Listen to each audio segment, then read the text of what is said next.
to another episode of CDK Stone Designer Collaboration Series. My name's Tony Victor and I'm here this morning with Morgan Ferry and Trent and Brooke Cotchin. Thank you for joining us this morning. Thank you. Morgan, we'll start with you. Can you tell us a little bit about Morgan Ferry Design and how this came about? Sure. So Morgan Ferry Design it's a new venture for me. I've been in the industry for over 20 years now.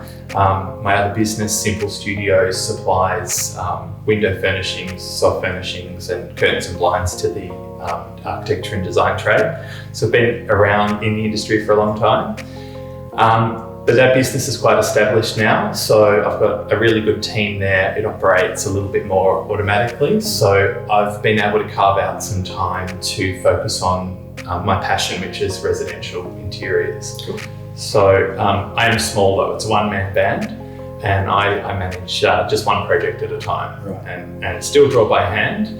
So old school, old school, but I outsource the CAD drawings when I need to for the builders. But I just like to keep it low volume like that because it means I'm completely across every detail. So I understand there's a family connection here, Morgan. So can you tell me a little bit about how it was working with Brooke and Trent on this project? Were they the nightmare clients? Or? No, absolute dream clients.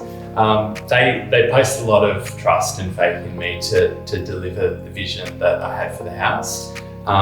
And they were very engaged in the process with just kind of running through selections, albeit a lot of it we had to do remotely because these guys were up in a COVID bubble up in Queensland for quite a few months.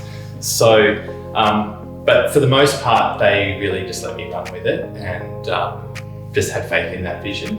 And also I had done a house for them before, so I knew what this house needed to deliver for them to work as a family, so that certainly helped, and it was fun being able to do the kids' rooms because I know all they have very different personalities. So that was a lot of fun to try and capture that, get that into their rooms. Well, you've used the Versilia marble here in the kitchen, and Cote is the other material that you've chosen. Yes. Can you tell us a little bit about how you came about choosing those two materials? So with all of the finishes that we put together for the house, I would tend to shortlist everything down for Brooke and Trent.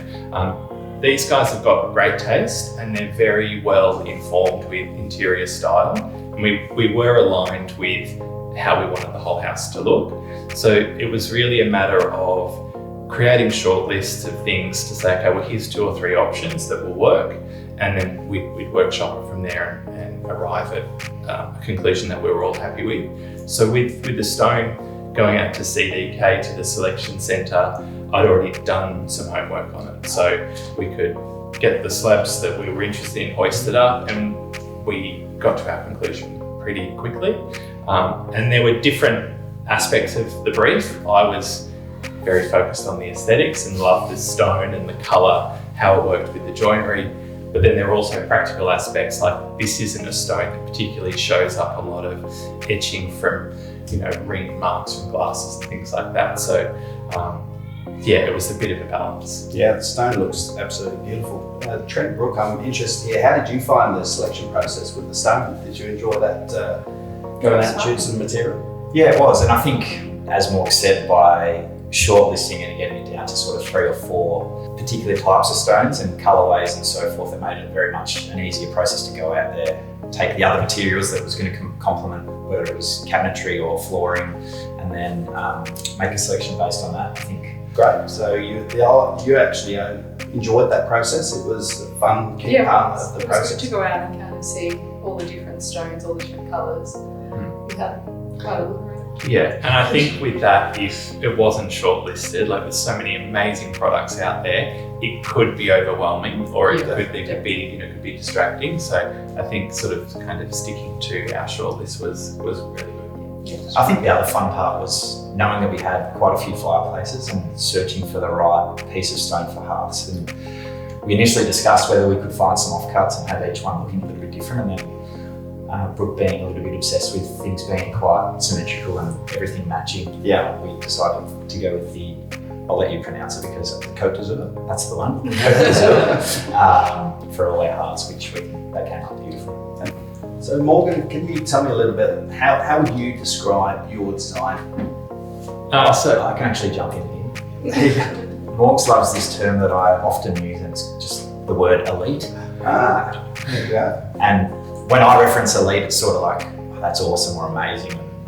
But I'll actually let him elaborate on what his actual design style is. I don't dare use that term to describe my own style. But I guess I probably tread that line between modern and classic. Right. And I'm drawn to classic East Coast American style. So I love those beautiful crafted homes from Long Island and Nantucket, Martha's Vineyard, that type of look. My version of it though is probably a little pared back, and it's just a little bit crisper. And I like that style because it allows for more decoration, layering and ornamentation. Having said that, I'm also a hardcore minimalist. Right. So I have a little bit of a split personality in that sense. And it's probably a legacy of studying interior design at RMIT in the late 90s. So that is still very much within me, and I really enjoy those spaces as well. But I think as I get a little bit older, I am drawn to the comfort and the layering of more traditional classic spaces. And also I'm a bit of a collector, so I've got nowhere more to go with my homes, so I now need to start doing it right. Okay. So the clients are actually feeling the benefits of that. They are, yeah. So Trent and Brooke, can you see that? Is that the style that you liked? You both, that was what you wanted to achieve? Yeah, definitely. Yeah. I think we spend quite a bit of time, as Trent said, at Grass and Moss, the country property in Berry, so that is pretty much what we want to recreate, even with all the decorations, and we still have a long way to go, as Moss keeps telling us. Yeah, Later, it's a never-ending process. It never ends, really. Well, I would like to thank you all for your time this morning. You've done a fantastic job, created an amazing space. Well done, Morgan. Congratulations to you, Trent. Brooke, you've got a beautiful home, and thank you again. Thank you to CDK for the effort and the amazing product that they've provided for us to enjoy each and every day. So from us to you guys, it's been an absolute pleasure working with you. Thank you very much. Thank you.